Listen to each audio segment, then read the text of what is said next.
I'm Daniel Kammen, your moderator for this session. I'm a professor at the University of California, Berkeley, where I run the Renewable and Appropriate Energy Laboratory.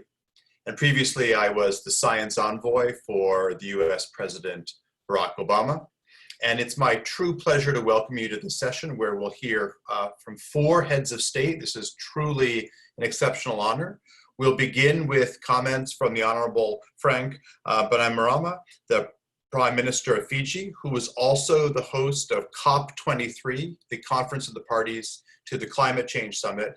And without further ado, I just want to welcome you all to this, and in particular to the Prime Minister, and I'll ask you to take it away. And my thanks for being with us.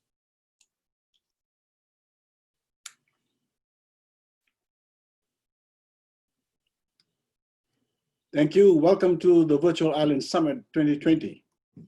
As we say in Fiji, Bula Vinaka. I'd like to extend my gratitude and the gratitude of violent peoples across the world for this landmark event. Thanks to the summit's organizers, to each of our speakers, and to the many thousands of participants joining us today. As islanders, by our very nature, we feel some degree of isolation from the outside world. This geographic separation has its benefits. In Fiji, like in many of the islands represented here today, our pristine coastlines provide tourism revenue that is a major driver of our economy. But today, in the midst of the global COVID-19 pandemic, never have islands felt so far removed from the outside world. While many of us shut our borders to prevent the virus spread, our economies have been left reeling. The collapse of tourism industries and global supply chain disruptions means that islanders from the Pacific to the Caribbean and beyond have experienced outside suffering. This new crisis is an unfortunate turn of fate for the very nations that were already on the front lines of combating another climate change.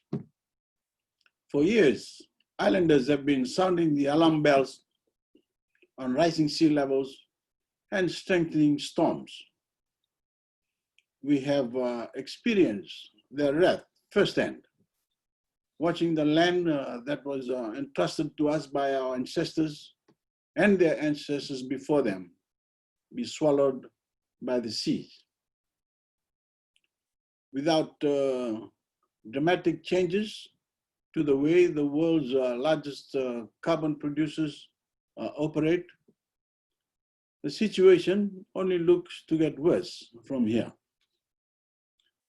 A shocking new report shows that a remarkable 28 trillion tons of ice melted from the Earth's surface between 1994 and 2017.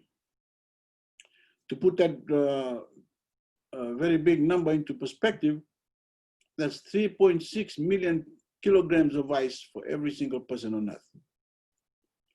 The rising seas that have followed are proving particularly devastating for island nations like ours. Critical infrastructure and entire communities in Fiji have been relocated to higher ground as a result. Now, as we face this dual crisis, climate change and contagion, island nations must stand together with a more united voice than ever. So, during this year's Virtual Island Summit, I hope that each of you take the time to listen, to learn, and most importantly, to be driven to action. Be inspired by the stories of innovation that will be shared, and take the initiative to implement real and meaningful change at home. be the voices that urge leaders around the world to pursue an inclusive and sustainable recovery from COVID-19, one that puts our planet on the earth on the path to net zero global emissions. In Fiji, we see ourselves as an incubator for innovation. That is what all islands have the potential to be. Incubators for the big blue and green ideas humanity needs. Ideas that can be scaled up across the world. Yes, our people may be at the front lines of great emergencies like climate change, but we can also be at the cutting edge of sustainable development. Because we are strong, we are creative, we are resilient, and in the face of any challenge, no matter how great, we can adapt and innovate. We can lead by doing, and we can be the change our world so badly needs. Thank you, and may we make the most of Virtual Island Summit 2020.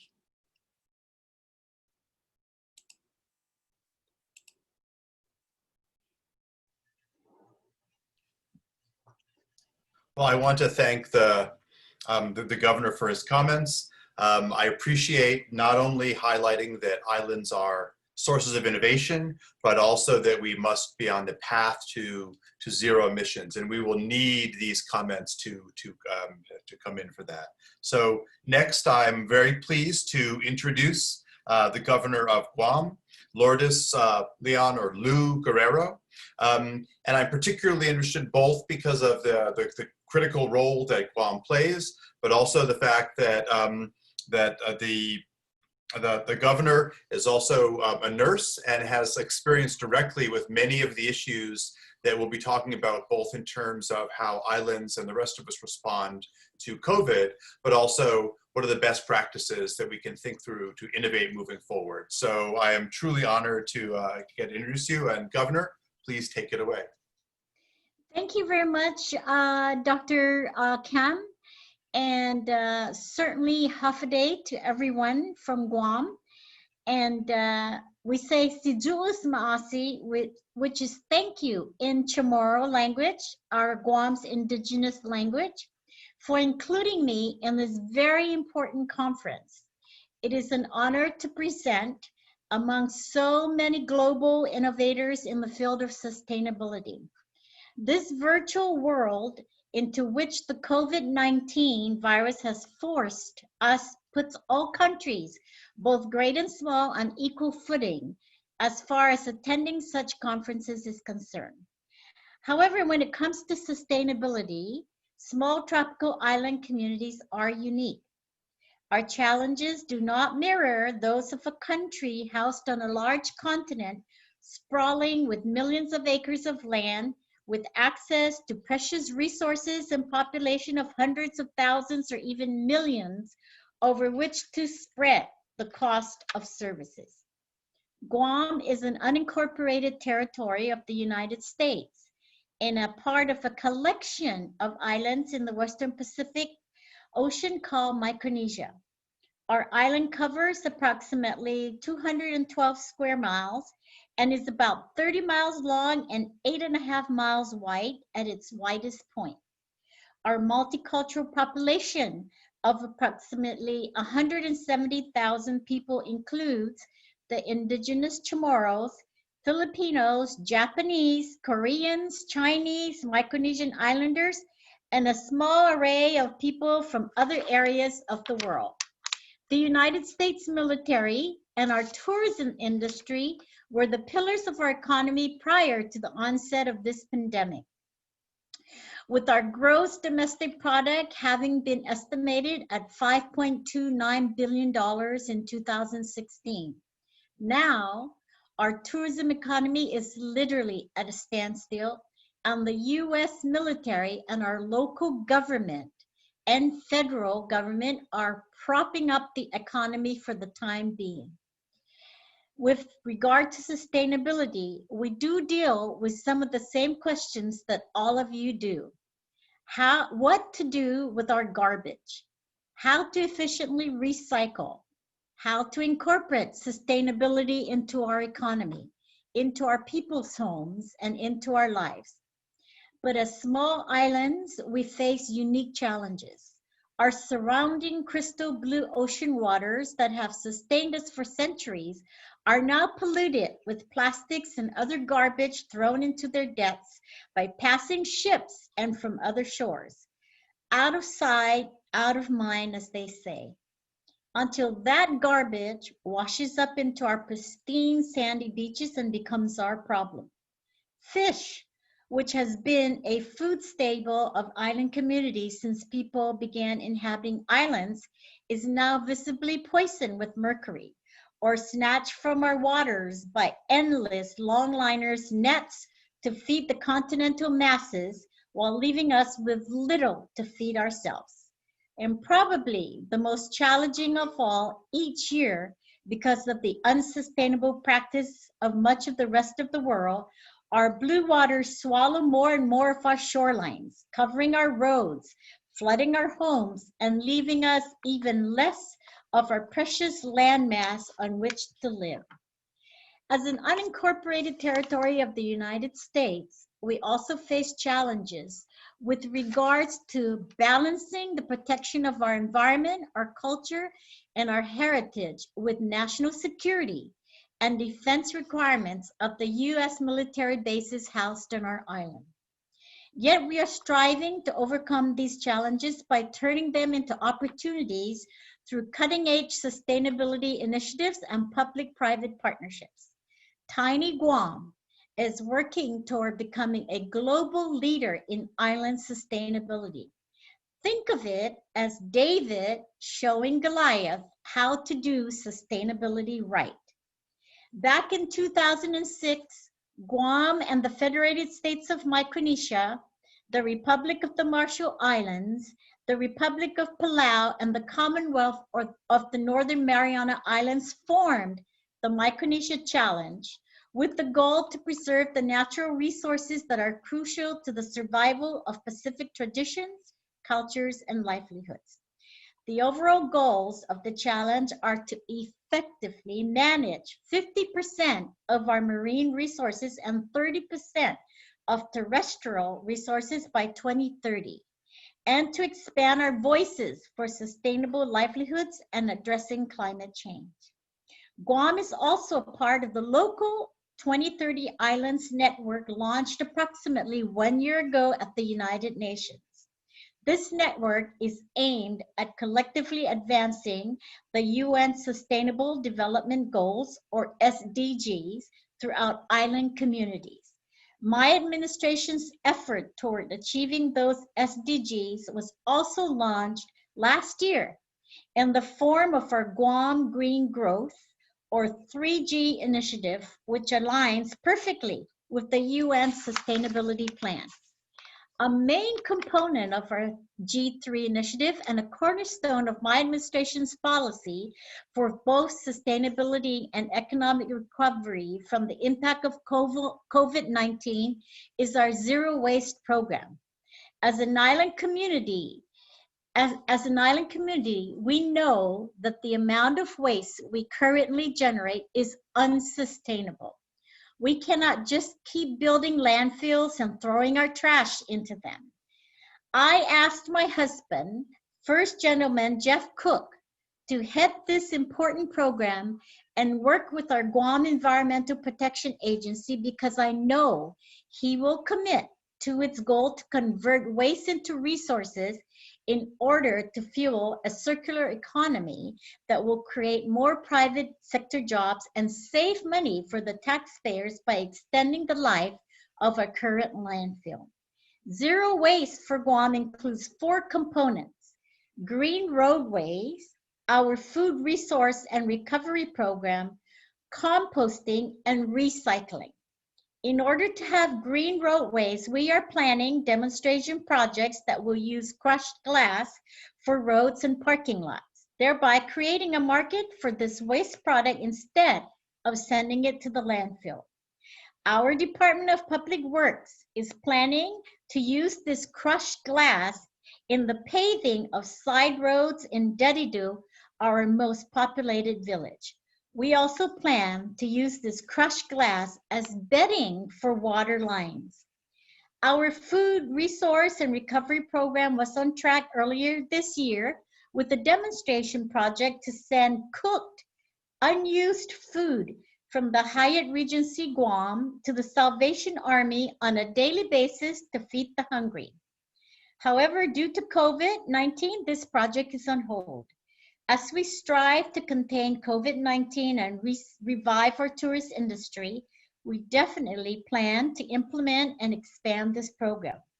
Part of the program includes composting, and we already have a composting demonstration project in the works at the Port Authority of Guam. This project will eventually enable us to develop an industrial scale composting operation that diverts 8,000 tons of biosolids that the Guam Waterworks Association currently sends to our landfill each year. Instead, these biosolids will be converted into material for use in landscaping, gardening, and forestry projects. Eventually, we plan to privatize this operation, creating more jobs for our economy. The fourth component of our zero waste plan is also underway. The establishment of a recycling enterprise zone at our port to serve as an industrial park for private sector recycling operations. Local entrepreneurs are working on ideas for plastic recycling, making disposable plates out of local plant materials, and other sustainable ventures.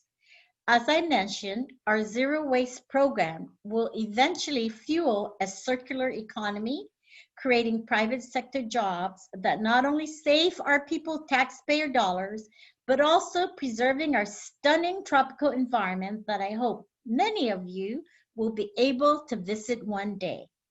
Sustainable agriculture, aquaculture, solar energy, and economic diversity ventures are also important components of our G3 sustainability goals. Currently, Guam imports over 90% of what we consume. Our government is working on an agreement with the Farmers Cooperative of Guam and the University of Guam's Research Corporation to promote the sale of locally grown produce to our government agency, grocery stores, and restaurants so that what farmers produce, they can actually sell on island. We have several women-owned companies like Guahan Sustainable Cultures, Sustainable Sisters, Saving Serena, that are providing our people with education about how to set up home gardens and use products made from our island resources. Our Guam Department of Agriculture is also working with a group of Chamorro Land Trust owners to start a farming education program so people can farm their land and successfully grow the fruits and vegetables that do well here in the tropics. We need to revive the demand for and the skills needed to grow these commodities ourselves. Not only will it make us more agriculturally sustainable, but also it will make us more healthy and as sustainable as a people.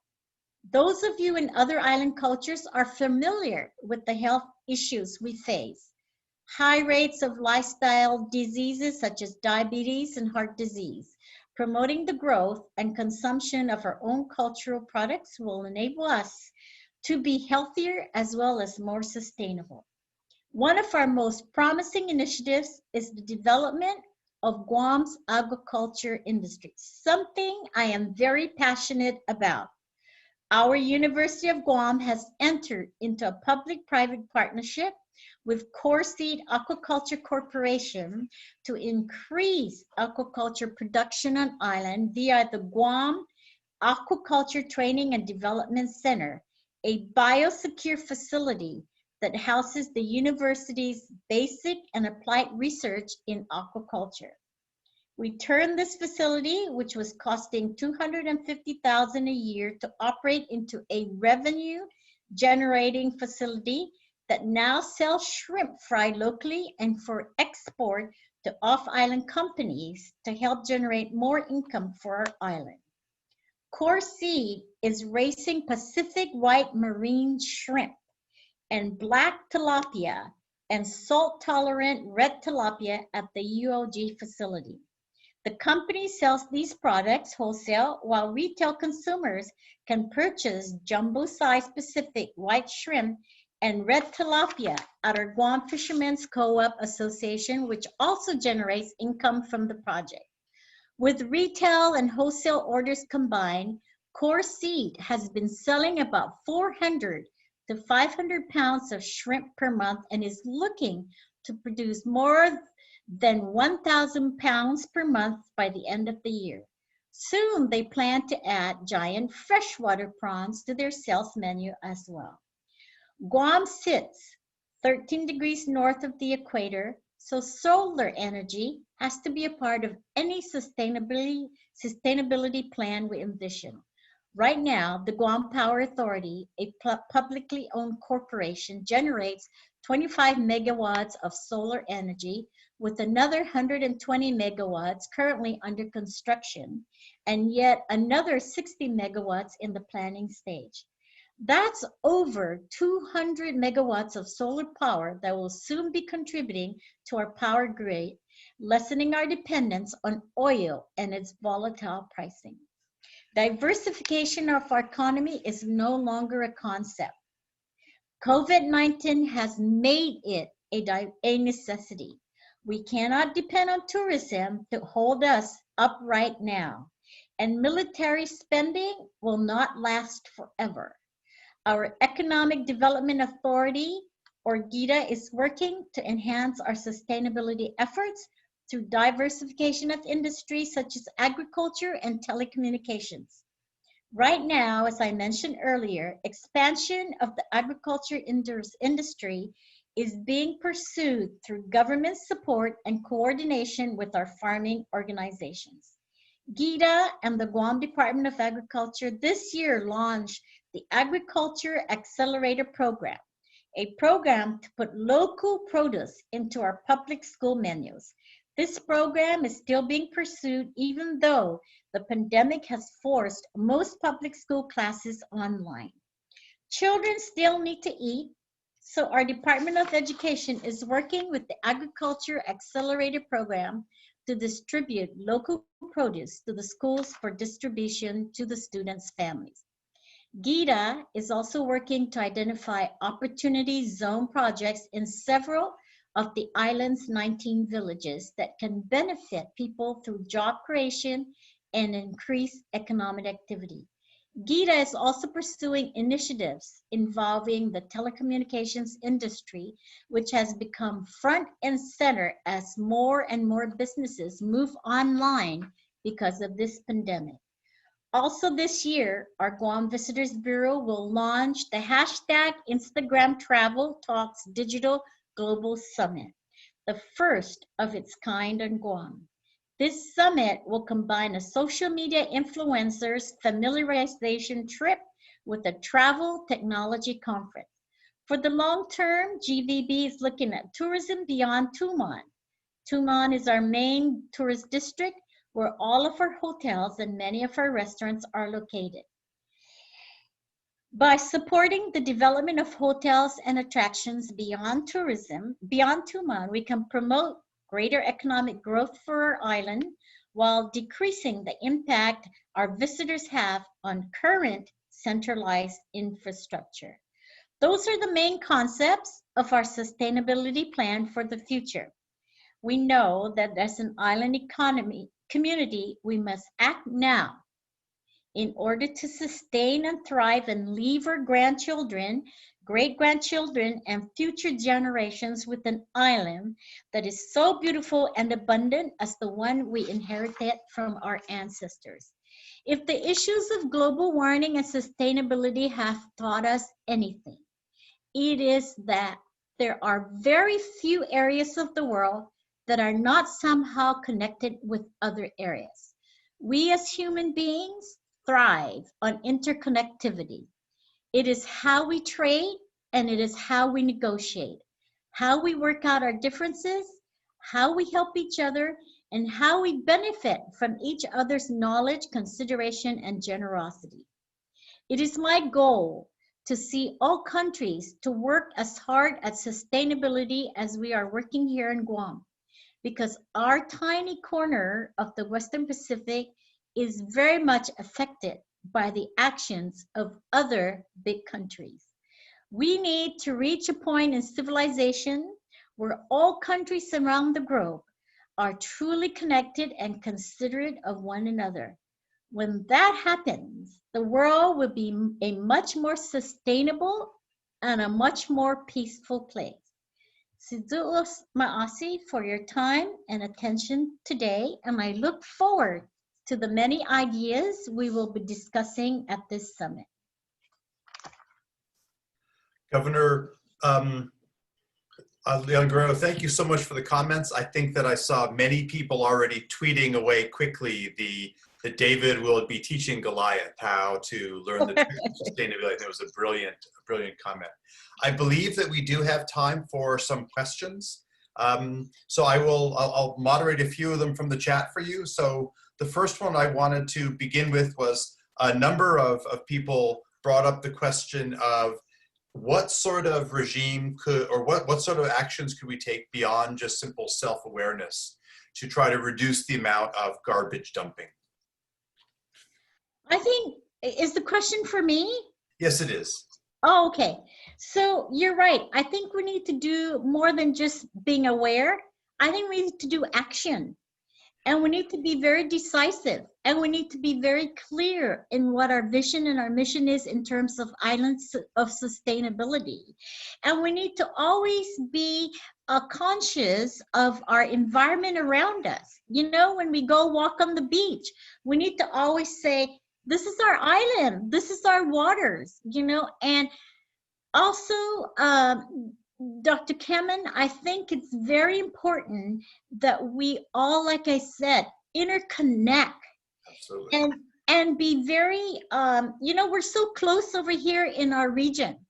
I know President Panuelo real well. I know President Remengesel real well. I know the RMI president, and so because we are isolated, but we are connected. Correct. And we need to work first action, very decisive. Look at who your neighbors are and network and help each other regionally, because that's the only way we can really protect ourselves and live longer and give our future generation, you know, the environment they deserve.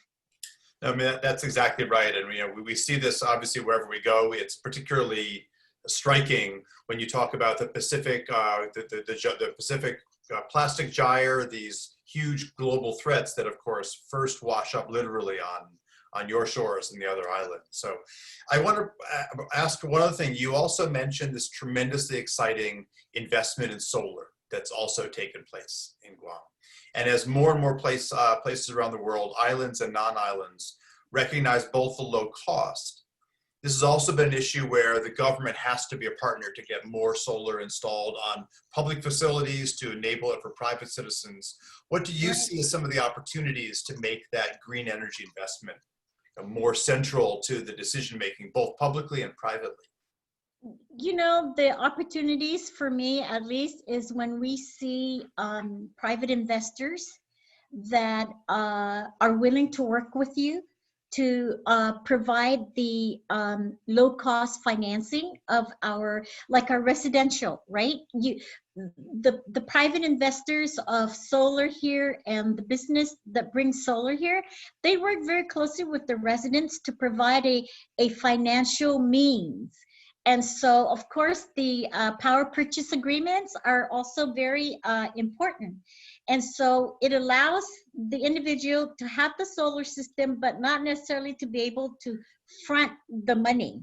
but they of course are charged for the energy, but still at a very, very low rate. Our energy cost here is very high. People's cost for energy here is like, you know, for 1,200 square foot house is anywhere from 400 to 500. So it's huge. What we're also doing is we're trying to work it so we put it in all government facilities. Right now we're working with Department of Education to solarize a lot of their public facilities, their education. Maybe one of the things we might want to look at is how do you incentivize so that when they are building new structures, that they incorporate the cost of solar energy, right? The infrastructure for solar energy. So maybe the government can help with, I don't know, tax credits, incentives like that, maybe subsidies, maybe, you know, I think government, residential and private sector relationship is very important. Yeah, I mean, that's certainly what we're finding here in California. We've tried to use public procurement, both for solar, for electric vehicles, but then also try to encourage and pass that down to private companies, to individuals. And it worked so well, we were able to phase out the subsidy for solar. Now we're still working on vehicles and other aspects of that green. Yeah, you know, you mentioned vehicles, right? So I am very proud of my director of our Guam Regional Transportation Agency. He just got a $9 million grant from the transportation, federal transportation, and it's to buy electric buses and to start up a facility where you can charge these buses and where people can also go and park their cars, so you can get on the bus and, you know, go to work and so forth. And so I'm really excited for something like that in our small island. Exactly. Yeah. It's like we're entering the age of, you know, I don't know, progress, I guess.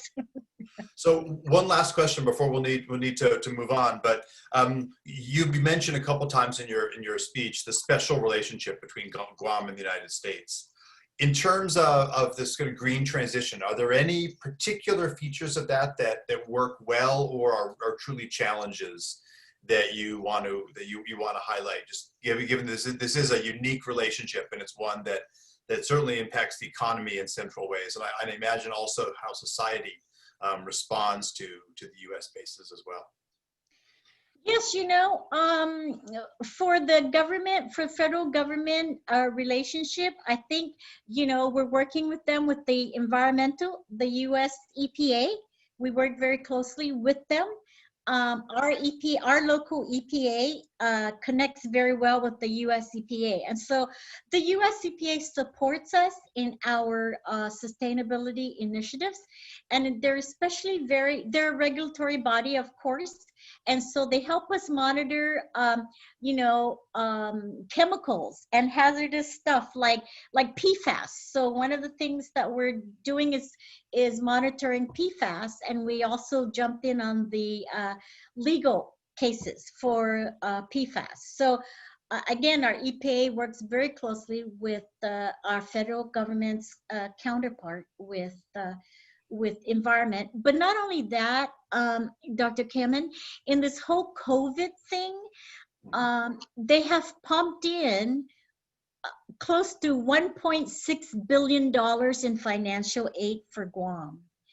And so, you know, I think that all works toward sustaining our quality of life. And so people that are unemployed now, we are part of the pandemic unemployment benefits. And that has helped our people in so many ways. It's been now 6 months since we've been fighting this virus, and people are anxious. Our community's afraid. Our suicide rates have gone up. And so, you know, everything from mental, emotional, spiritual, physical well-being we have to think about, right? And so the financial aid that has been pumped into Guam is going to help us through this fiscal year and even through the next fiscal year in sustaining our very basic services to our people of Guam. I mean, we're seeing the same thing here, which is one of the reasons why we're very much hoping from state to federal government that the next wave of investment in both economic stability during COVID will be one where we actually can use this for a green pivot. We can use those funds to launch the businesses, the companies, the social programs that really make us a more resilient society, because we've seen how during this crisis, the least empowered have been the first ones to suffer, the ones with the least health care, the ones who are most at risk to many of these services. And so I really wanted to thank you for linking all of these features together, which we don't often get to see. So thanks for all of this work. You're welcome. Well, I'm going to now turn. It's truly a pleasure to get to introduce the Honourable Enele Sopoaga, the former Prime Minister of Tuvalu, current leader of the opposition. And the Honourable Sopoaga has previously also been the Minister of Environment and of Jobs, as well as the Minister of Foreign Affairs. So this is an ideal time to get kind of a range of perspectives on both the immediate issues of COVID, the longer term development questions, and potentially also these green pivot questions as well. So may I turn us over and now introduce the Honourable Enele Sopoaga, former Prime Minister of Tuvalu, current leader of the opposition. Welcome.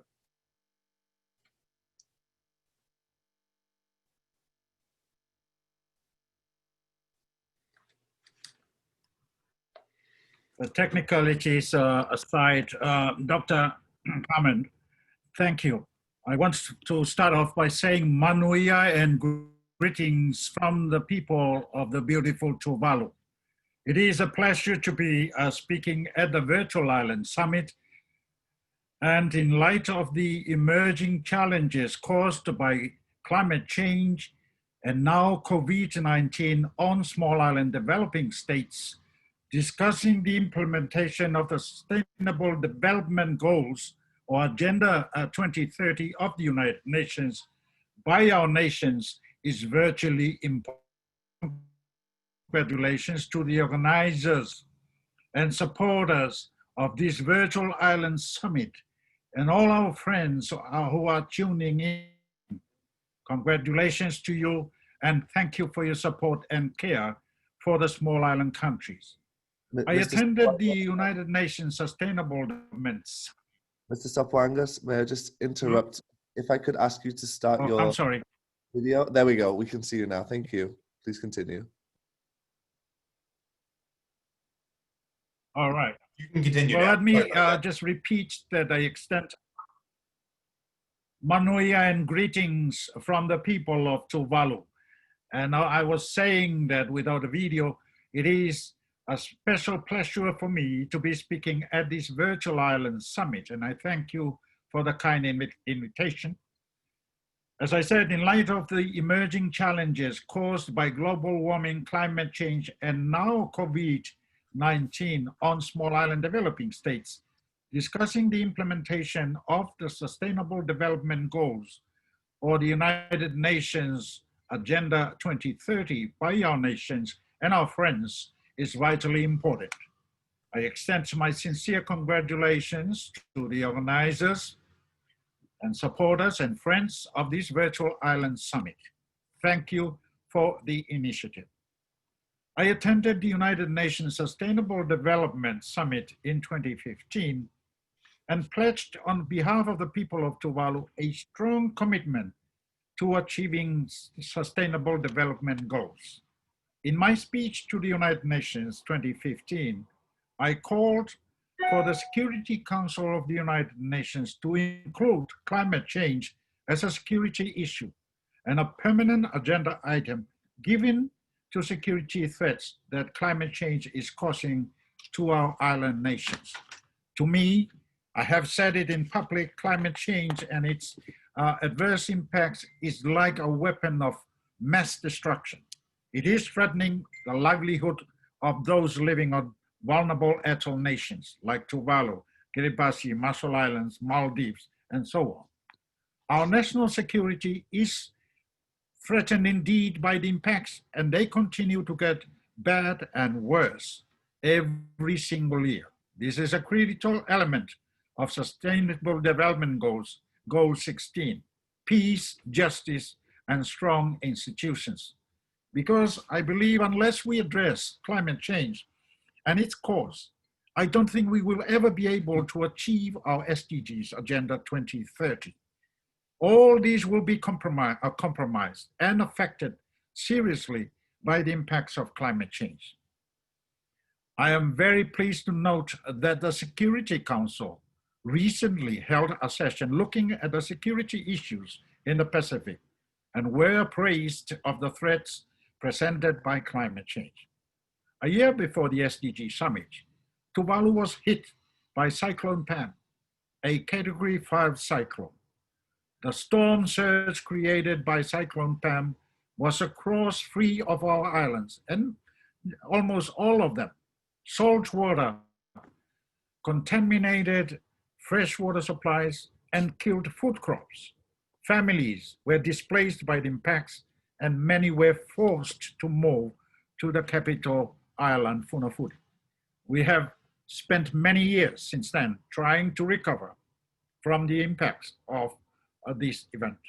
Our neighbor Vanuatu and some other small island countries, Fiji, suffered even greater damages, leaving many dead, and of course, many people and families in dire consequence to look after their families and their loved ones. This one cyclone set back our efforts to achieve the goals of Sustainable Development Agenda 2030. And for the islands affected by Cyclone Pam, they lost access to clean water and sanitation, which is goal number 6.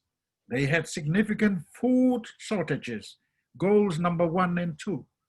Younger children had no access to school, goal number 4, and food crops were destroyed, goal 15.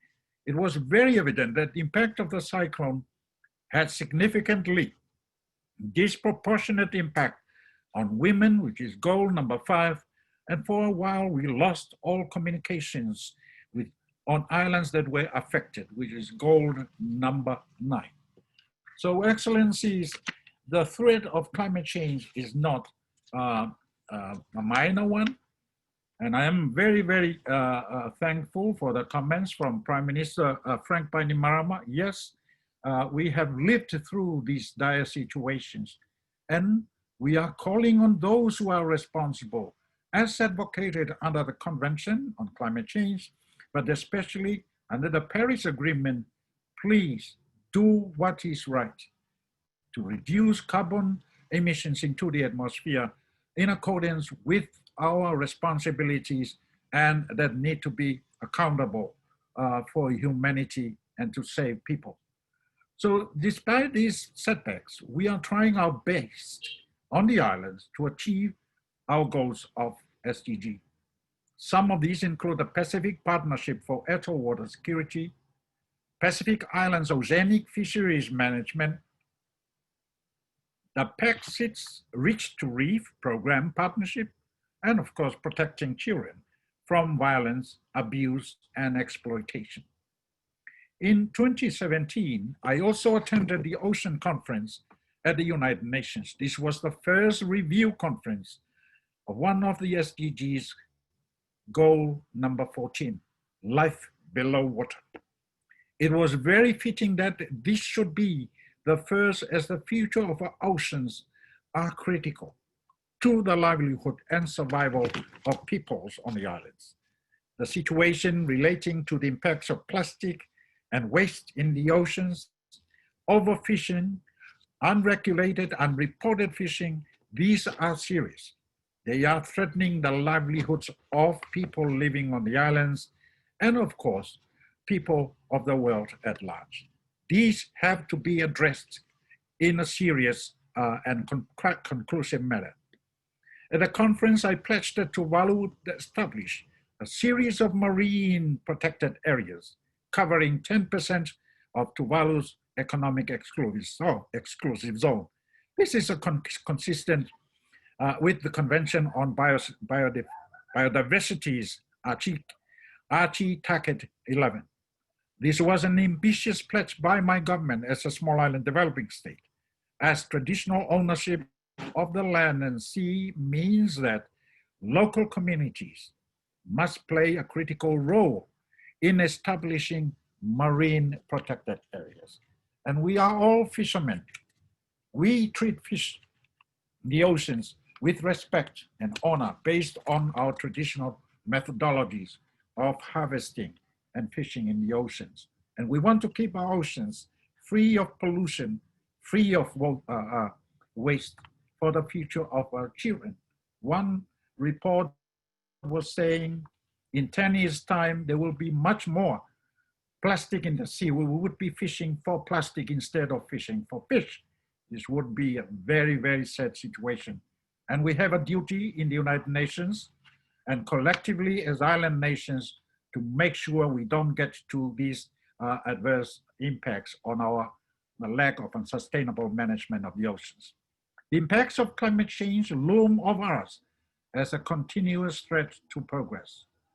Last year, the United Nations Secretary General Antonio Guterres visited Tuvalu and saw firsthand the vulnerability of a coral atoll nation like Tuvalu. He pledged to set up a security fund to help address some of the vulnerabilities we are facing. May I say also that the Executive Secretary of the UN Convention on Climate Change, Patricia, also visited us in Tuvalu, and she was really struck by the unique vulnerabilities of Tuvalu to sea level rise and climate change. And she pledged to work on setting up a center of excellence for research and development in Tuvalu for the atoll nations that are affected by climate change. Not long after the Secretary General's visit, I hosted the Pacific Leaders Forum in Tuvalu. At the forum, Pacific leaders agreed to build on the Kainaki II Declaration for urgent climate action now. This declaration drew special attention to the IPCC special report on global warming of 1.5 degrees Celsius. The declaration recalled the statement made by the UN Secretary General regarding carbon pricing and the need to transition from fossil fuels. It also called for accelerated support for the Warsaw International Mechanism on loss and damage associated with climate change. On the issue, I'm proud to say that Tuvalu played a key role in ensuring that loss and damage was included in the Paris Agreement. This was despite significant efforts by the US and the European Union to exclude this provision from the agreement. I spent 3 hours, early hours, negotiating and conversing with the Secretary of State of the US, John Kerry at the time, to reach a merging ground for the agreement for language on loss and damage to go into the agreement. And I'm very, very thankful for the Secretary's support to the views that we islanders, AOSs and LDCs were putting on the floor.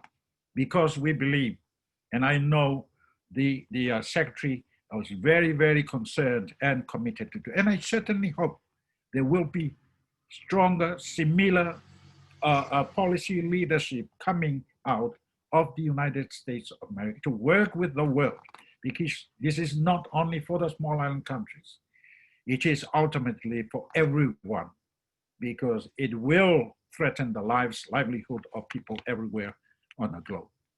I have to admit that the Pacific leaders' communique during the forum here was not as strong as I would have liked. We faced a strong opposition from Australia, our neighbor, our good friend, on any mention of stopping new coal mines. All other Pacific leaders were in support of such language. Sadly, I note now that Australia continues to open up new coal mines despite the global trend to abundant coal and move rapidly towards renewable energy. Such actions by Australia are undermining our efforts to achieve all of the goals of the Agenda 2030. Might I add that for Tuvalu, what are we going to do on energy mix, on emissions? We have committed national determined contributions of a large amount of energy to come from the renewable energy. And we have set our target of 100% renewable energy from Tuvalu, and likewise in other many small island, Pacific Island Forum countries, to doing the same. But we must ask, why are we doing this when we ourselves have contributed the least to the cause of global warming and climate change? What about the industrialized countries who have caused this in the first place?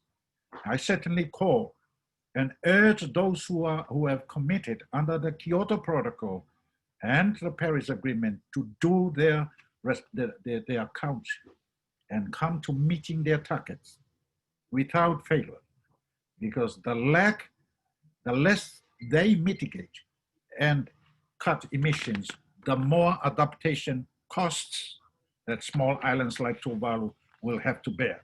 This is not for us to bear the costs.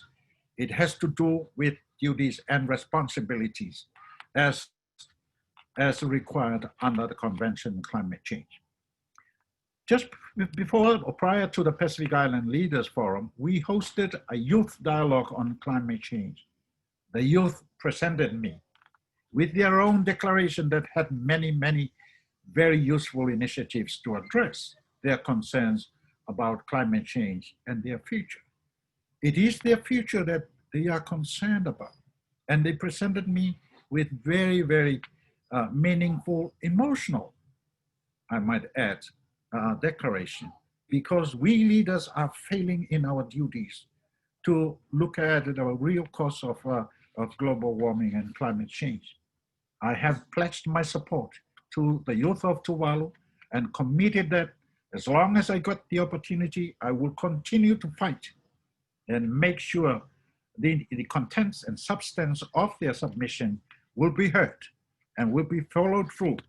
And I was also encouraging the youth of Tuvalu to continue plugging and fighting for their survival. The new government of Tuvalu appears to have other priorities, might I say.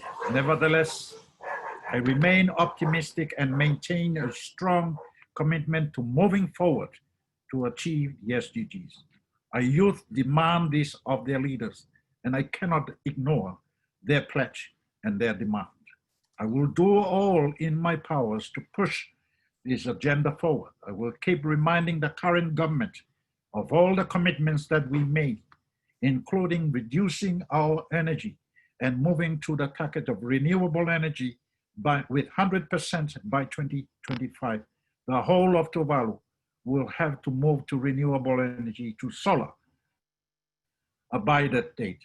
And we have to work hard in order to achieve what the youth have demanded of us. Nobody should be left behind because of our ineffective leadership and failure to meeting the demand. Excellencies, adding on to the pressing challenges caused by climate change and sea level rise is the threat of COVID-19 pandemic, which has further exacerbated the unique vulnerabilities of small island developing states. This is a threatening situation, and Tuvalu is not spared from the impacts already social, political, and economic of COVID-19. We are facing difficulties in meeting the cost, the challenges are provided or created by this pandemic. Yes, of course, the physical isolation and distance of islands from other major centers of trade and commerce may provide protection of islands from the coronavirus pandemic. In the Pacific, for example, Tuvalu and I believe Kiribati, Republic of the Marshall Islands, Federated States of Micronesia and Nauru are still COVID-19 free. However, SIDS must continue to be strategic to build resiliency, not only on short and medium term protection and recovery, but also on long-term infrastructure development, connectivity for greater interconnectivity with the rest of the world, the regions in the Pacific, green energy, and services that will enhance sustainable development during these trying times. As we advocated in the Mauritius strategy of implementation, and the Samoa pathway, we must now focus on new level of capacity, financial, technological, and institutional building to boost our island's preparedness to crises like climate change and COVID-19. We must continue to seek meaningful partnerships with the rest of the world based on mutual respect and honor on a UN Agenda 2030. These also have to be, also has to be cooperation and coordination at the political level in all sectors based on bipartisan approach, collective approach, to make sure no one is left behind because of climate change and because of COVID-19. Building a meaningful response of preparedness region. We have the Pacific Islands Forum Boe Declaration 2018 and PIF Kainaki 2 Communique 2019, which includes security, climate change, human resources, and health to guide our national strategies on security and SDGs. This virtual island summit presents more support and ideas, concepts that will help enrich these documents. Finally, while I have the opportunity, I would like to seek the establishment of an island leaders' sustainable development goals forum, consisting of past and present leaders who are committed to achieving the Agenda 2030 Sustainable Development Goals. This forum will be and should be an opportunity to exchange experiences and share positive outcomes. I certainly hope that Island Innovation Summits, the sponsors of this virtual island summit, could play a strategic role in establishing and moving this forum ahead. I thank you, James, and the organizers and all the team for convening this summit. Faftai Lasi Tuvalu Moderator. Thank you, Dan. Mr. Sopoaga, thank you so much for the range of comments. You touched on youth engagement and the politics of climate, the dialogue between small and large states, the need to set aggressive targets, the need to couple clean energy with the phase out of fossil fuels. And as a US citizen, I have to stand on notice and appreciate your candor and honesty in calling out both my government and the government of Australia for not putting that clean energy agenda at the center of our international relations. So there are many places where I could go given that. I did have the pleasure to serve in the administration of Secretary of State John Kerry. And so I saw the negotiations you were involved in. So let me jump to the beginning with a question right there. You've just made a call for an association of small island states around sustainability. With the next climate conference now not scheduled until 2021, what would you recommend to be actions to prepare the small island states to come into that next meeting in Glasgow in November 2021 with an agenda that the large states can learn from, so that the Goliaths can learn from the Davids?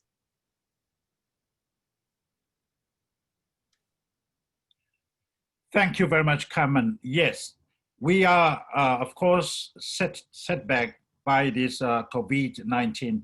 But as your own team have alluded to, this could be a blessing in disguise because we are cutting emissions, carbon emissions, while technology has enabled us to yet continue to connect and maintain that very important connectivity.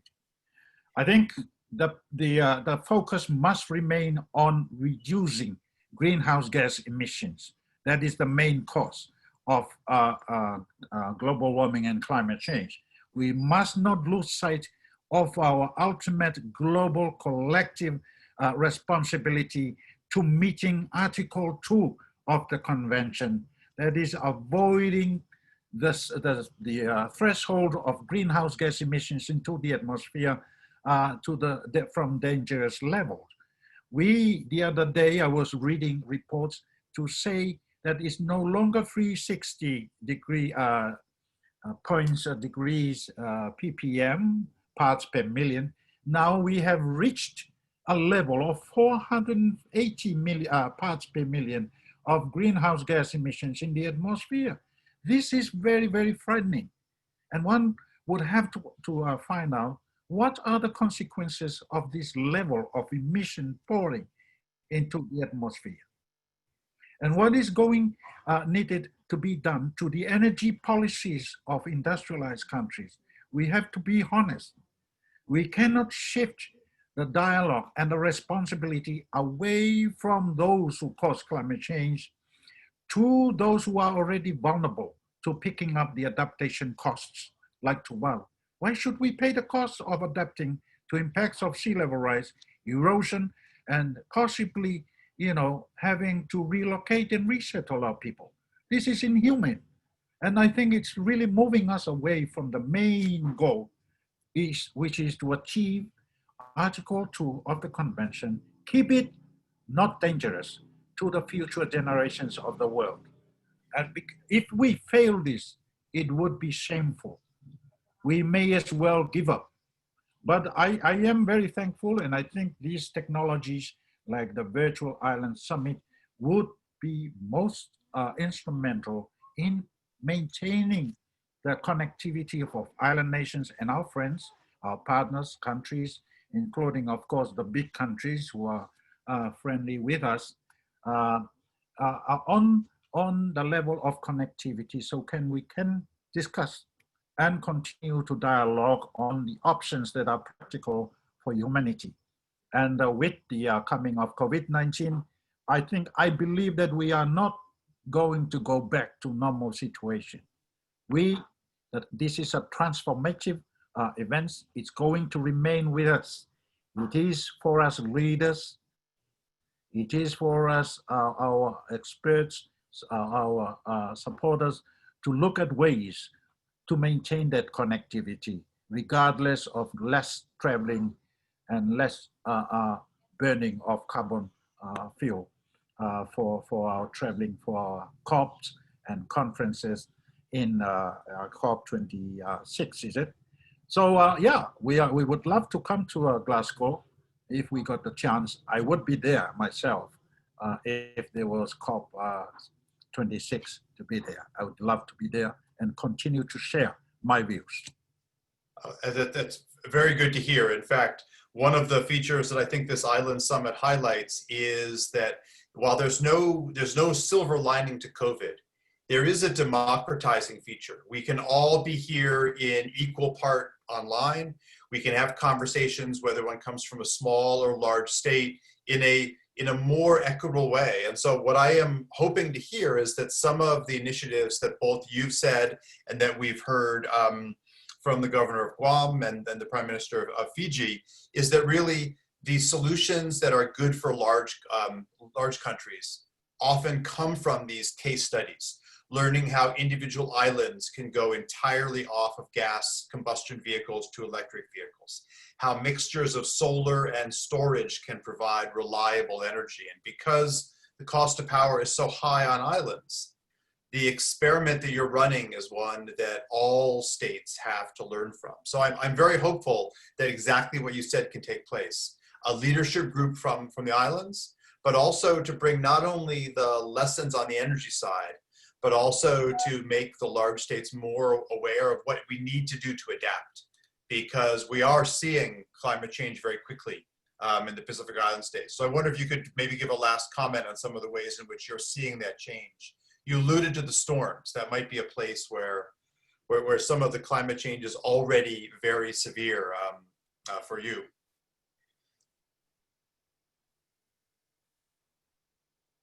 Absolutely.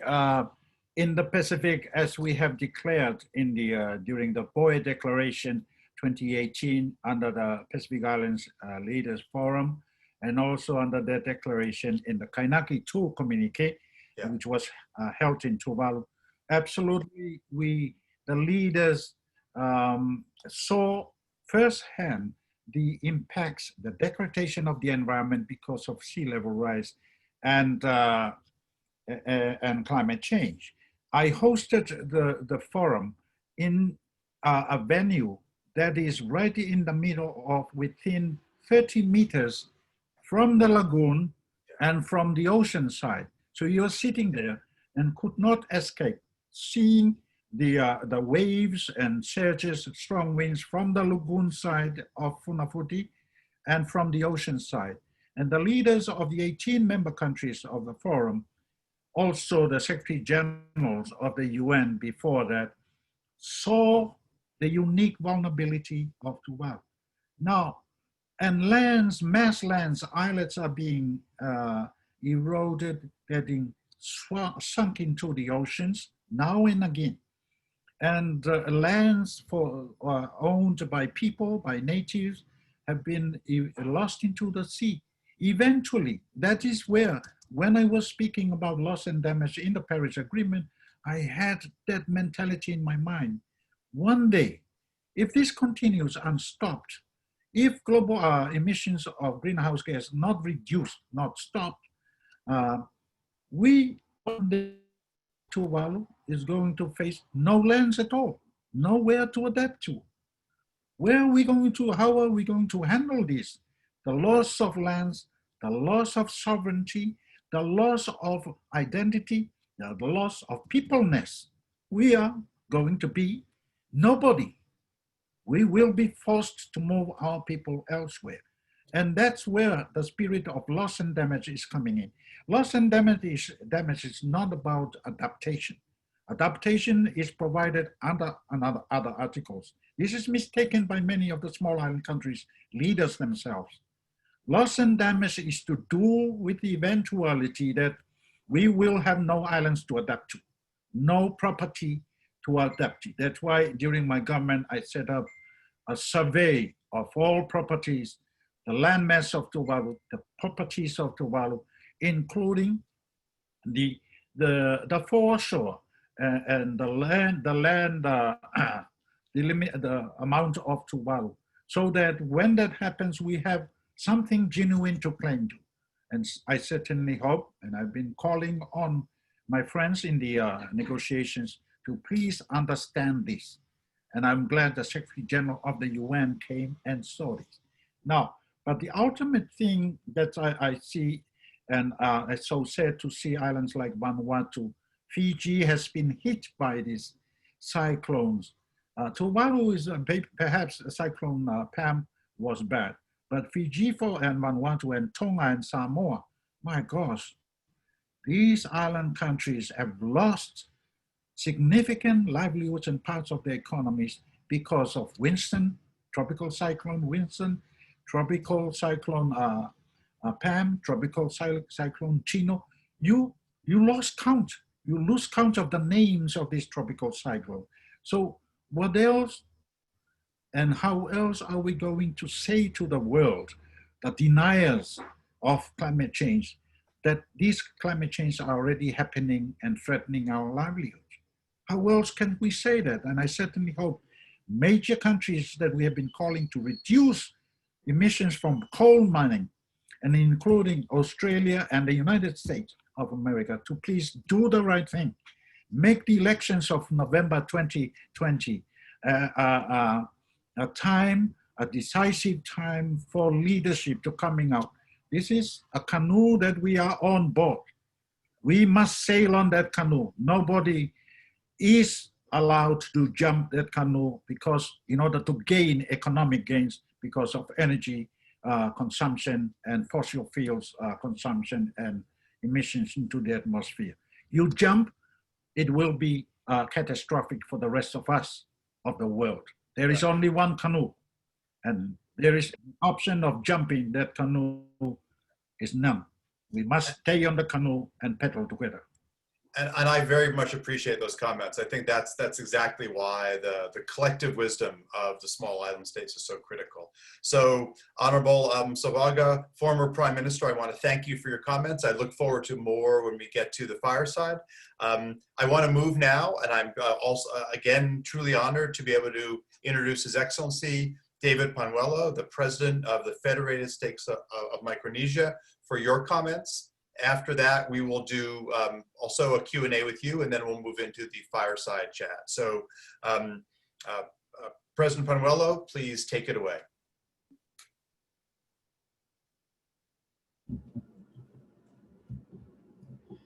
Thank you, Dr. Kammen.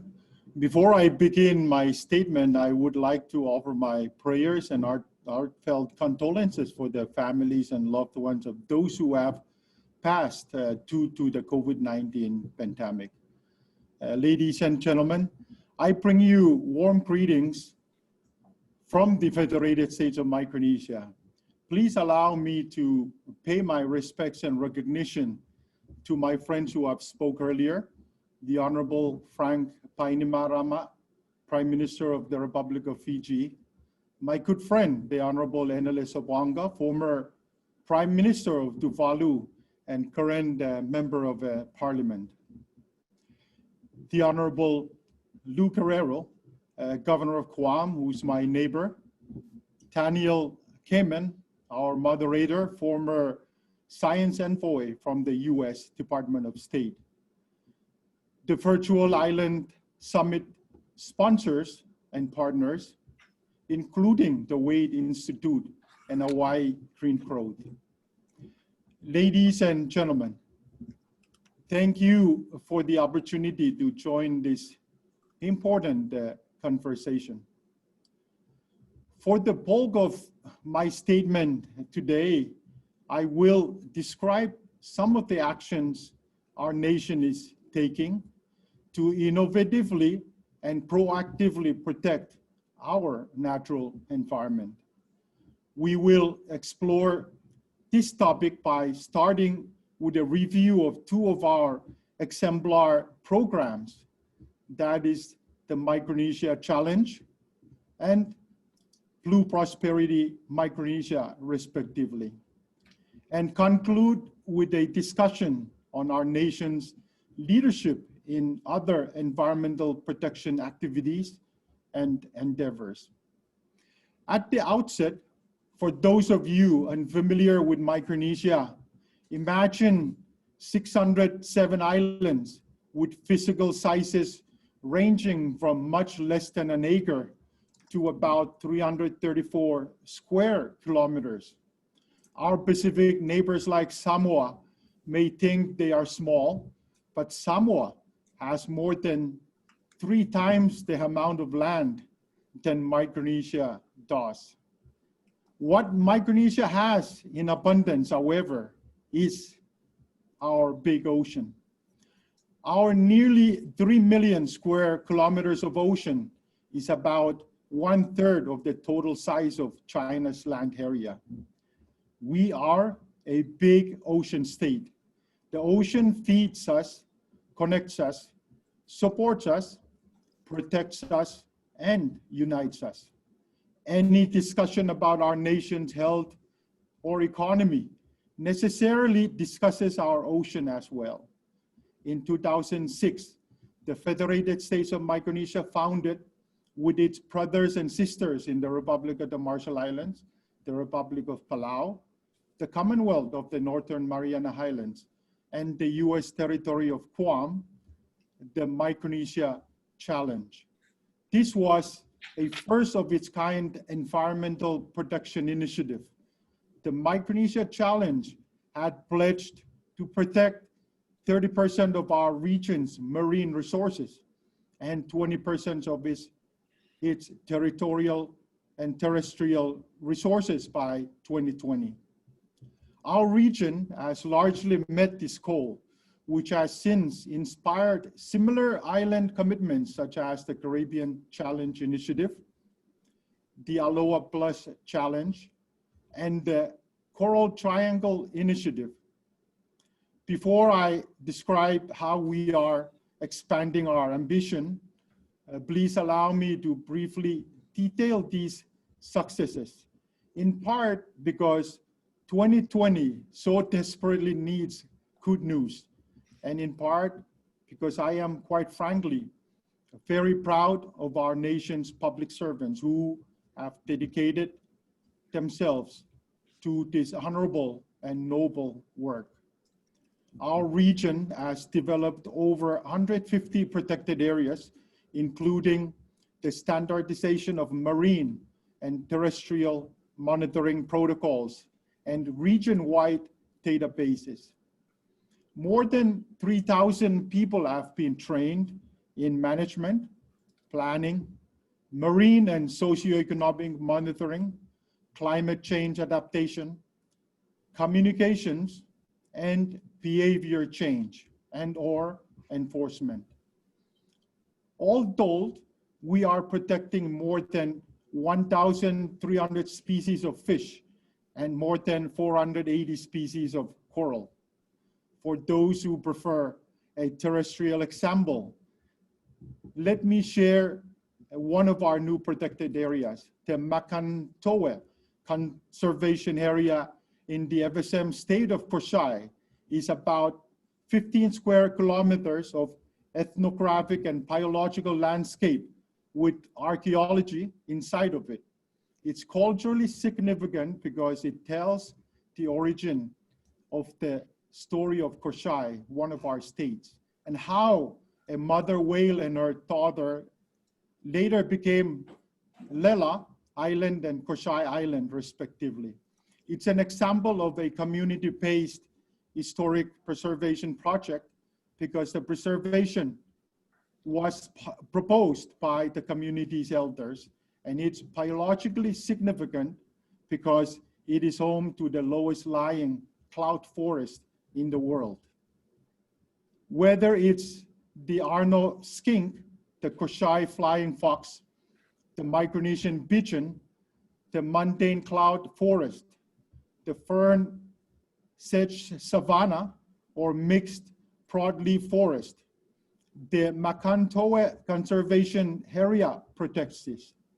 It is one of the 150 examples of protected areas developed through Micronesia Challenge region-wide. Of course, this is about 60 are within the Federated States of Micronesia. During this new decade of action from 2020 to 2030, for the world to tackle 17 Sustainable Development Goals, the Micronesia Challenge has committed to protecting 50% of our region's marine resources and 30% of our region's terrestrial resources by 2030. This goal is both lofty and noble. In July 2019, when the Micronesian Island Forum agreed to this pledge, Vice President George and I had a number of lengthy discussions about how we can make this happen.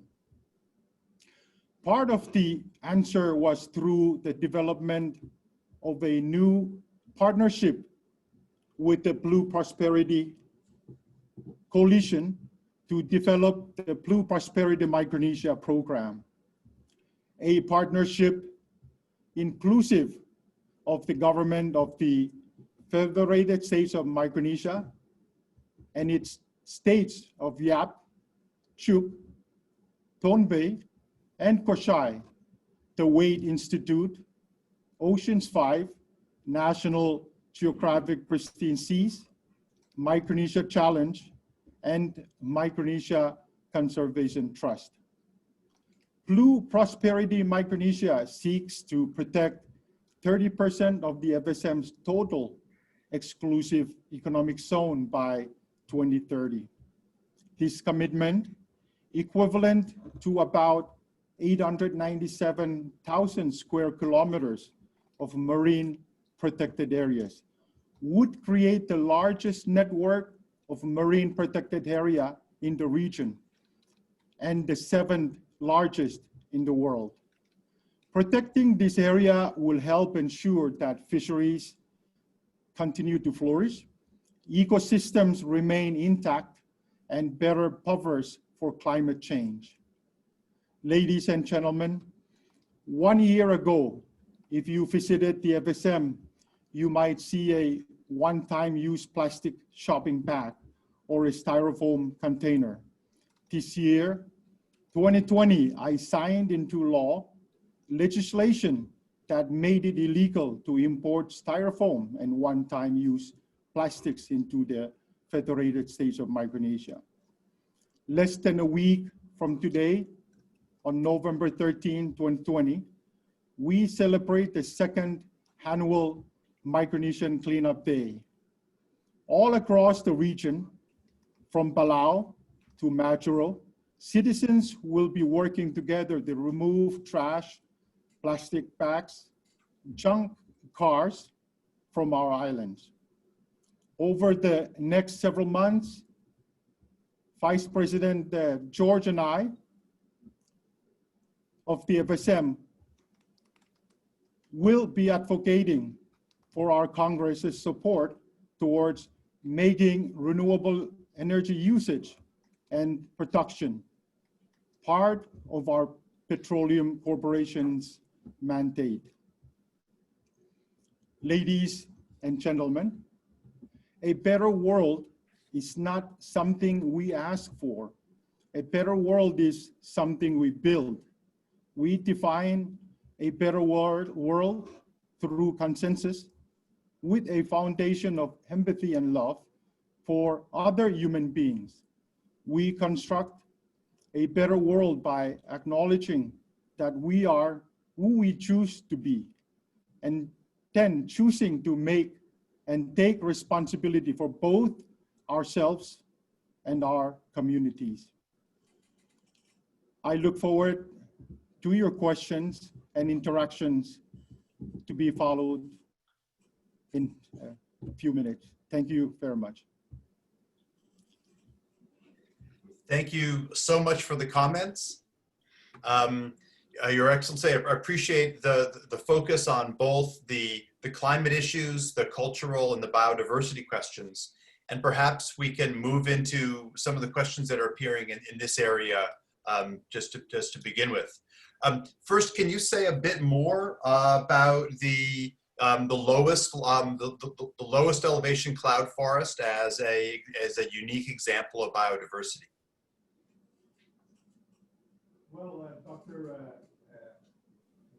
Kammen, we thank us participate in this Island Innovation Virtual Summit.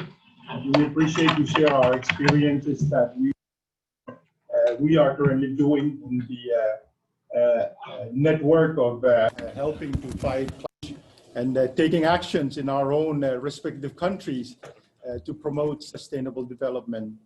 As a chairman earlier in my career of the Committee of Resources and Development in Congress, we passed a policy framework on protected areas network throughout the FSM. And this area that I've just made mention of is one of the recently discovered protected areas in the state of Koshai. And I think by all the work that they've done, they've discovered that that part of Koshai is really one of the lowest areas with the cloud formation, which is a rich biodiversity part of our nation that is protected. So the efforts that we are doing, this is very important in our sustainable development efforts in the states of Micronesia. I think we're getting some crosstalk here, but that's why I wanted to highlight it, because it's these discoveries of precious natural resources that can often generate the kind of international interest to some of the plights. I wish we were simple and we just recognize climate, but often it's these types of cases that you highlighted that bring people to act and to focus on the need for conservation. So that's why I wanted to thank you. Thank you for bringing this one up. Sorry, go on.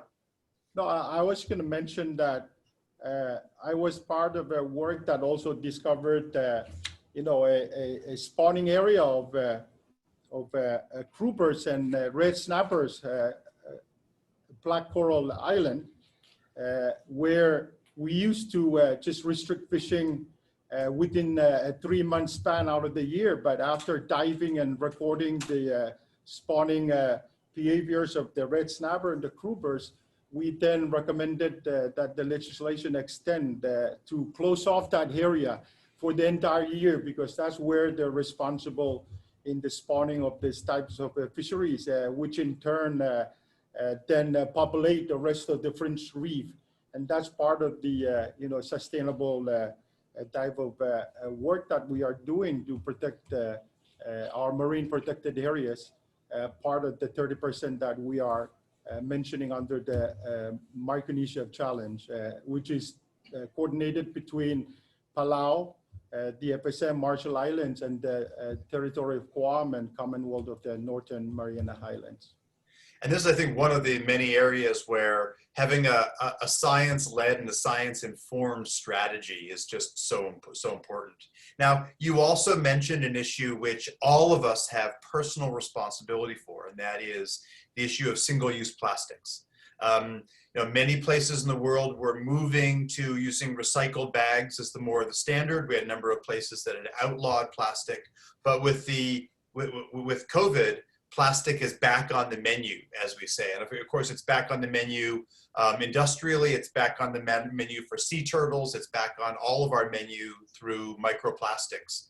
I wonder if this is an area where the demand side of the equation can really take the lead. If we were to protest and stop using bags from small island states to larger communities, if we could turn this around, because this is one of the real losses of COVID, that we are seeing falling back on many of these conservation measures. Is this something where you think that the FSM states and others could really set a clear message that these would not be part of the equation?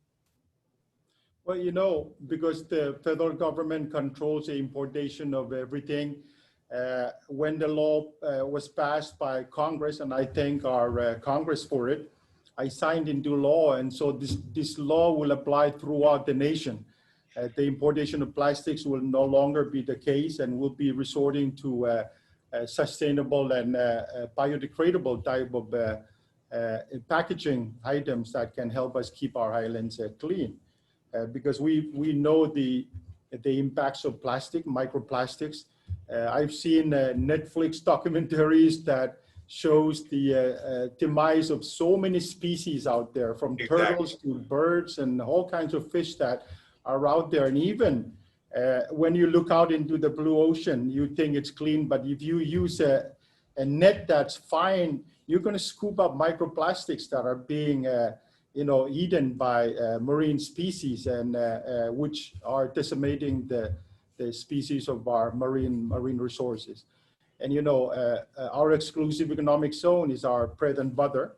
It brings in about 80 to 90% of our local revenues into the country. And so the long-term preservation of the ocean is a top priority for our nation.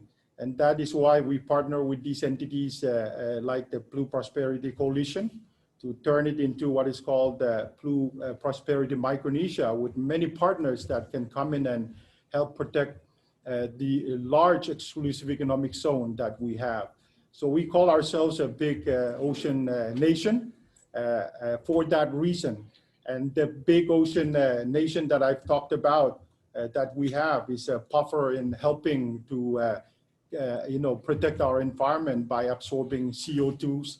And that's our contribution that is very visible when I describe our oceans, being 1/3 of the size of China.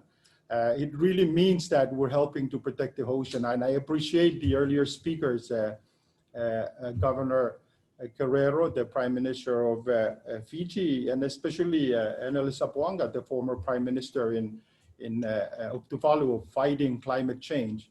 The Pacific Islands are very united and unified in the fight against climate change. The outcome of the Pacific Islands Forum last year was brought to the United Nations, and we are together in fighting this existential threat, which is something that we fight for because of our future generations. Yeah, I mean, and I think this again, this opens this question of learning from the island states and bringing a more unified message, because, you know, almost every country has either launched or is planning some sort of a stimulus response to COVID, and the lessons that are coming out of these cases in terms of which truly set you on a green path versus those just can persist in the fossil fuel trajectory are some of the most important lessons that I think we'll be learning from this. And I'm wondering, in your case, do you see some of the COVID stimulus programs really leading to a new policy, a new environmental direction?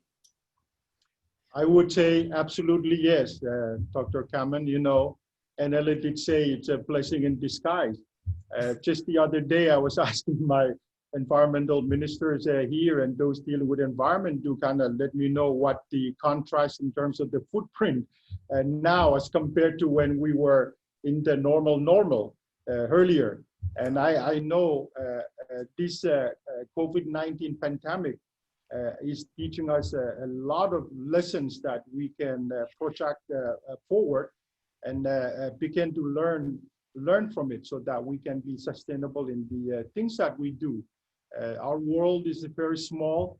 When you look around and look at the world today, we cannot afford to ignore these very important issues that are, something that connects us, a collective effort that we all must engage in to make it successful. When I visited the US and when I visited China, I said that we cannot be successful if the bigger countries are not involved in this effort. So we still maintain that position and encourage all the countries to come on board and be champion of climate change and the sustainable use of our resources. I mean, I think it's a great point, and you mentioned the huge size of the ocean reserve.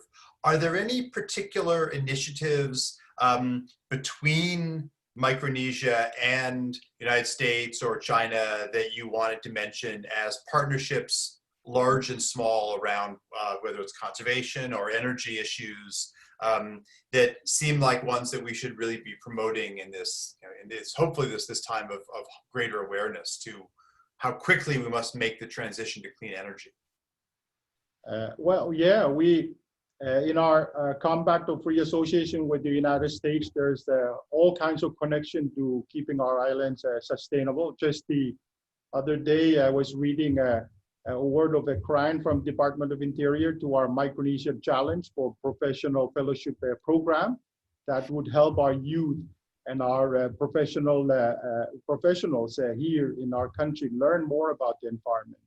You know, our curriculum also dictates that we teach climate change issues in our schools, beginning with 5th grade and then working it up, in the higher grades. So when you ask students what, the issue of climate change, last time we held programs like that, I was pretty much surprised with the level of awareness of our children, the school kids, in understanding the issue of climate change and how that impacts their future. And so I'm really proud of the kind of NGOs and the youth programs, how they're taking initiative to be active more than we were in the past. And we encourage, the youth and students who are taking strong action in getting involved and participating in the programs that promote, sustainable development, moving from fossil fuel to cleaner forms of energy, renewable energy. And just the programs that they're doing, I have, great hope that the future and our human resources will be fighting this a lot more stronger than we are doing right now because of awareness that's happening in our schools and in our youth and NGOs throughout the FSM. And I commend them for that, for taking interest in our environment. In fact, just a couple days ago, I was on a youth-led movement conference called the Sustainable Ocean Alliance. And it was youth entrepreneurs, it was youth environmental activists, it was youth that were creating educational content for other children around the world. It is a different age, and it's interesting to see that. So I'm really pleased to hear that you focused on this youth education question, because I certainly don't feel that we have done the young people many favors in how slowly we've moved on these issues, but it's nice to maybe learn from them for a change. Absolutely. So we're actually at the point when we can move to a full conversation, a sort of a fireside chat. But Your Excellency, I want to thank you for the comments, and now we can open up using the platform, the Pathable platform, for questions for anyone. And while people type those in, I'd like to put one back to you as well, but also to any of the previous speakers who want to take it on. And that is really this issue of setting these targets to phase out fossil fuels. California, we have a target to phase out all fossil fuel use by 2045. And now Vice President Biden, presidential candidate Biden, and his running mate have set a target for 2035. And so here we are redoing the analysis, redoing the calculations. And I'm really wondering to ask for each of our speakers, what are some of the efforts at the state level that go into rethinking what the climate target will be? As we see more climate change, we need to bring these targets forward in time. That's not a trivial thing to do. It's not just running someone's spreadsheet. How does that work at the government level for you to look at where we're seeing targets change, and then to work through the process to bring them forward, to make them more immediate?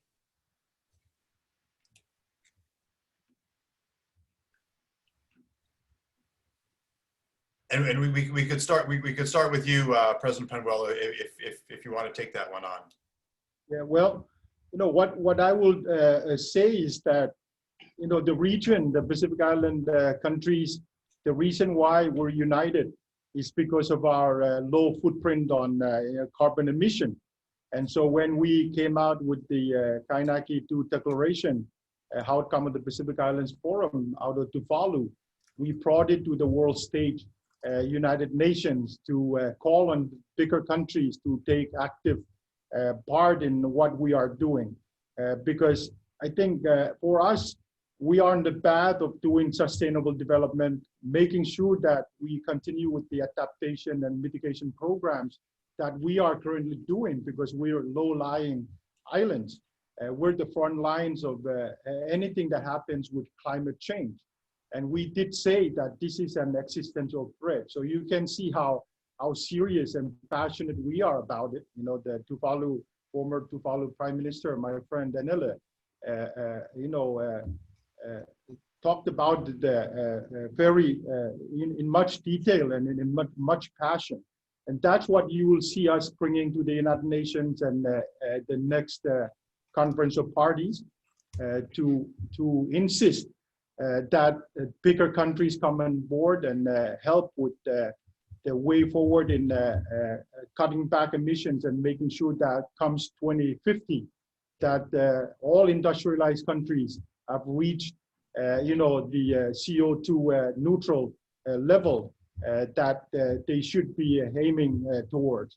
And so being a big ocean state in the Pacific Island countries, Dr. Kammen, I think it's important to understand that we provide the environment that serves as buffers to absorb CO2 levels. That is a big contribution. But as countries with small capacities, we are doing everything by turning from fossil fuel to renewable source of energy. And I think we're meeting our commitments.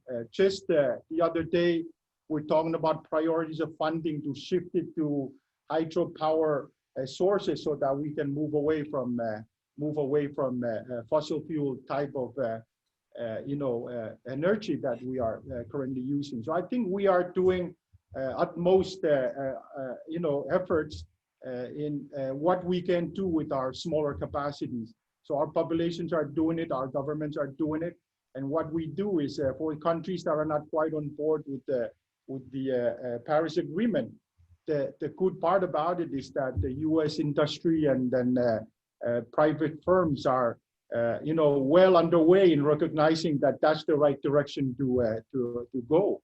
And I invite bigger countries like China, United States, India, the European Union to even accelerate their levels of commitment to make sure that we don't shy away from the Paris Agreement, an agreement that all signed and committed to reaching those targets. So I think those are the things that we need to understand. And we in the Pacific, we are the frontline countries, and any impact on climate change, we will be the front line to feel the effects of it. And it's an existential threat that we take it very, very seriously. And I think I heard you subtly, or maybe not so subtly, say in there that a carbon service fee or a carbon price for absorbing carbon may be part of that. I see that we have our full set of panelists back. So let me turn this back either to Honourable Enele Sopoaga or to Governor Leon Guerrero, whichever you would like to go next on these points. Hi there, Enele, and maybe I'll turn first, to the governor. Yes, I was thinking about your question, and I think from a government level, from islands, we're not a state, but from a territory government local level, we have set targets that by law, that we targeted increase in solar energy or alternative energy by, I think, 2030. And a percentage of the island would have alternative energy. This is also in line, Dr. Kammen, with the federal government, the military. The military also have set those targets. And I think that's one way to start off, and then eventually we transition from fossil fuel energy to alternative energy. My goal is, would like to have completely solar energy, alternative energy, just like the previous speakers have mentioned for their sovereign nations and their islands. And I'll just highlight, because I know he's not on with it anymore, but Fiji has actually been a really important host of a project jointly with Tesla to do large solar, but also large energy storage, so that they will have several days storage on site if they have cyclones or other climate conditions. So it's really this mixture. And so that's why I appreciate, Governor, your comments, because I do think it's setting those agendas at the government level that really allows private sector and individuals to see that their investments are going towards those goals. And I also wanted to express that not just each government, but then go to a regional level. Like, we have this Micronesian challenge that we've all united together with the islands, and make resolutions there and move forward initiatives through that arena too. So you know how you like have a little fish, and then the little fish, and then more fish, and then more fish, and then we become a stronger voice in the global, the international level. Go up to the United Nations and be a part of the 2030. That's how I see it. No, that makes perfect sense. Can I, Mr. Sopoaga, can I ask you to jump into? It looks like you might be ready to.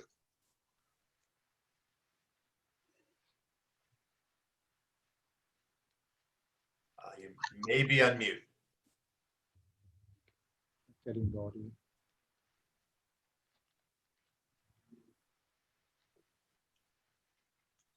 I think you're still on mute. We'll come back to you once it clears. How's that? There we go. Perfect. Okay. No, my compliments first to my friend, His Excellency David Panuelo, And of course, compliments to Her Excellency Governor Lu of Guam.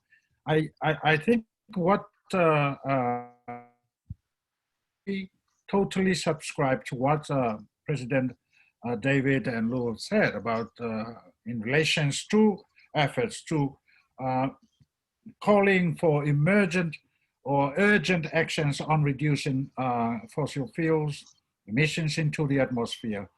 I cannot add much more than that, except to say that we need to look at the sources of energy that are renewable, sustainable, and friendly to the environment, because our efforts cannot be used to create more problems that are already affecting our island nations. So, for example, commitments like those made in the Pacific Islands Forum leaders' declarations to transition urgently from fossil fuels into clean energy sources, particularly renewable energy, solar, and other sources of green energy. These need to be followed up, need to be complemented, to be urgently implemented rather, for countries like Australia, who's heavily dependent on coal. I'm not singling out countries, but they are part of these declarations that need to be actioned, so that by the next chance the Pacific Island Leaders Forum come, we look at the faces of leaders and then we say, yes, we've done our bit, because we are representing communities and people of the Pacific Island nations, and we have made our commitment to those declarations. There is no point of making declarations after declarations every annual summit we meet, and yet we don't, in fact, dragging our feet on that. So it's a bit unfortunate. I continue to call on my friend, Prime Minister Morrison of Australia, do the right thing, because you have committed in the Kainaki II declaration to transitioning Australia away from the fossil fuels-based economies to renewable energy and clean energy economies.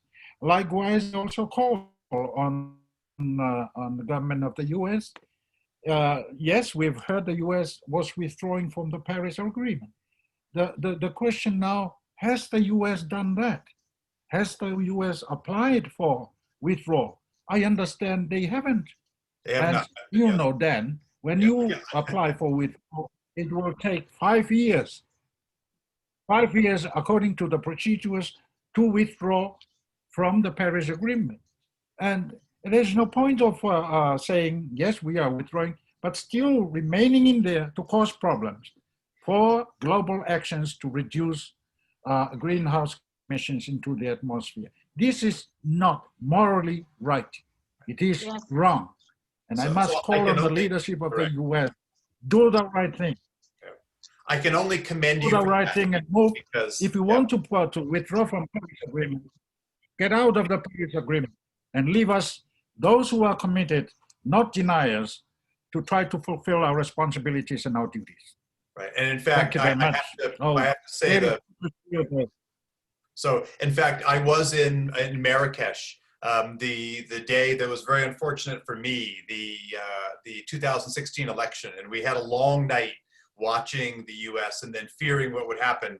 But your statement, I think, is the right one. This is a coalition of the willing, and if the current U.S. government is not of the willing, they should leave. Of course, my hope is that we have a chance in November.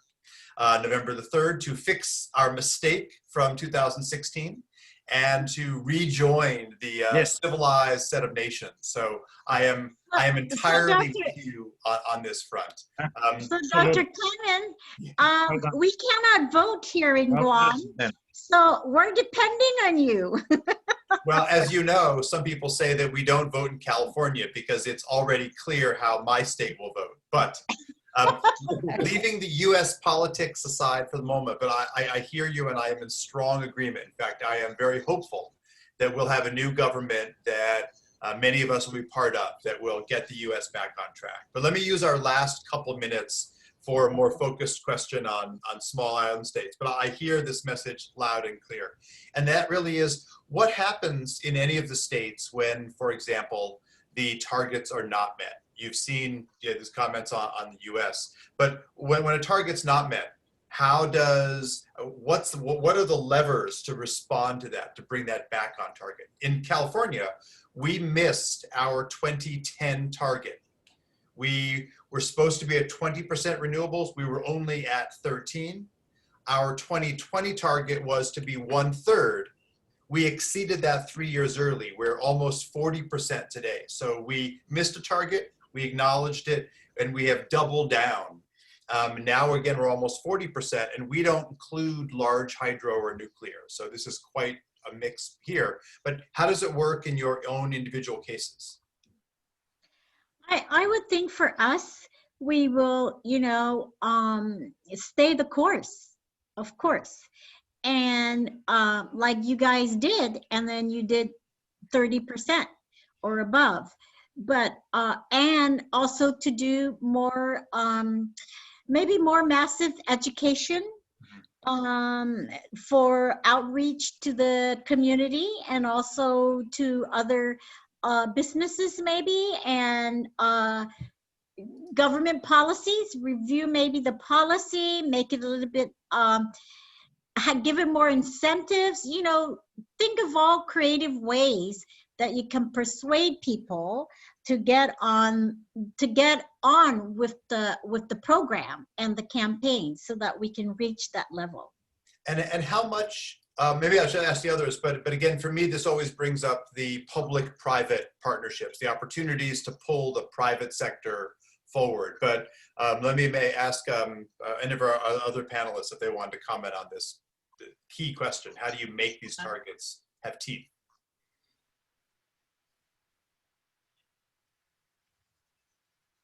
Well, can I come in? Of course. Then?